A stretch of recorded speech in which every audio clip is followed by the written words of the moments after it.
The Lives of the Saints by Father Alban Butler, November 20th, Saint Felix of Valois.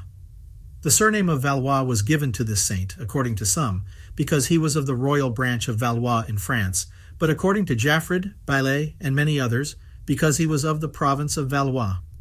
The saint was born in 1127, and when grown up renounced his estate, which was very considerable, and retired into a great wood in the diocese of Meaux, called Cerfroid. Here, sequestered from the world and forgetting its shadows and appearances, which grossly impose upon its deluded votaries, he enjoyed himself and God, and studied to purify, reform, and govern his own heart, and to live only to his Creator. In the calm and serenity of this silent retreat, letting others amuse themselves with the airy bubbles of ambition, and enjoy the cheats of fancy, and the flatteries of sense, he abandoned himself to the heavenly delights of holy contemplation, which raised his soul above all created things, and to the greatest rigors of penance, which were known only to God, but which fervor, love, and compunction rendered sweeter to him than the joys of theaters.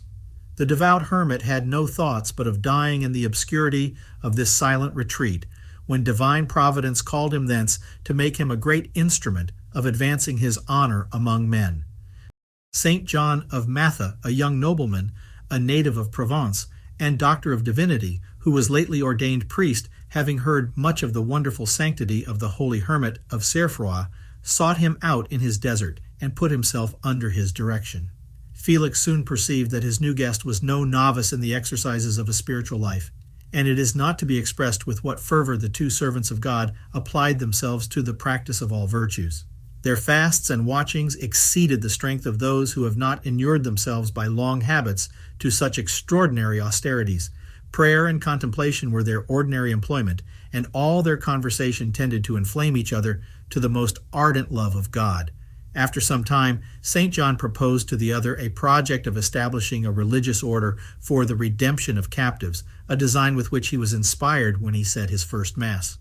Felix, though 70 years of age, readily offered himself to do and suffer whatever it should please God in the execution of so charitable a design.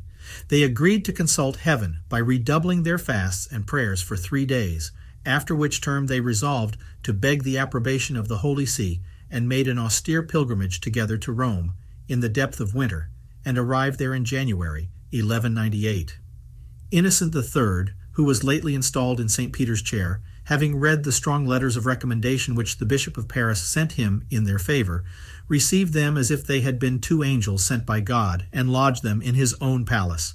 After many audiences and several deliberations with his cardinals and prelates, having consulted God by prayer and fasting, His Holiness was persuaded the 2 hermits were moved by the Holy Ghost, and gave a solemn approbation of a new religious institute which he would have called of the Holy Trinity, and of which he appointed St. John of Matha, the superior general. Udo of Sully, Bishop of Paris, and the abbot of St. Victor were commissioned by him to draw up a rule or constitutions, which they had already projected, and they were confirmed by His Holiness on the 17th of December following. The holy founders, who had taken a second journey to Rome to present their rule to the Pope, returned into France with its confirmation, and were everywhere received with applause and benedictions. King Philip Augustus authorized the establishment of their order in France, and promoted it by his liberalities. Margaret of Blois gave them 20 acres of the wood where their hermitage was situate, with other benefactions, and they built the monastery of Cerfroid, which is the mother and chief house of the order, about a mile from their old cells. This order within the space of 40 years was so much increased as to be possessed of 600 monasteries, St. John being obliged to go to Rome to settle his institute there in the church of St. Thomas della Navicella upon Mount Cleus.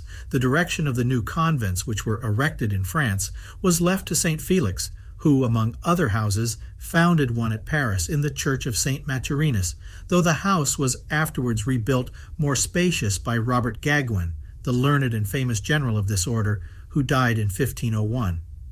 St. John, after 2 voyages to Barbary, spent the 2 last years of his life at Rome, where he died on the 21st of December in 1213. St. Felix died in his solitude at Cerfroid, a year and about 6 weeks before him, on the 4th of November in the year 1212, being 65 years and 7 months old. It is related that a little time before his death, coming to choir to matins before the rest, he saw there the Blessed Virgin with a company of heavenly spirits singing the divine office, which vision is frequently represented in pictures of this saint. It is the constant tradition of the order that these two founders were canonized by a bull of Urban IV in 1260, though the bull is nowhere extant. That the festival of St. Felix was kept in the whole diocese of Meaux in 1219 is proved by an authentic act produced by Duplessis. Alexander VII in 1666 declared his veneration to be of time immemorial. Innocent XI in 1679 transferred the feast of St. John to the 8th of February, and that of St. Felix to the 20th of November.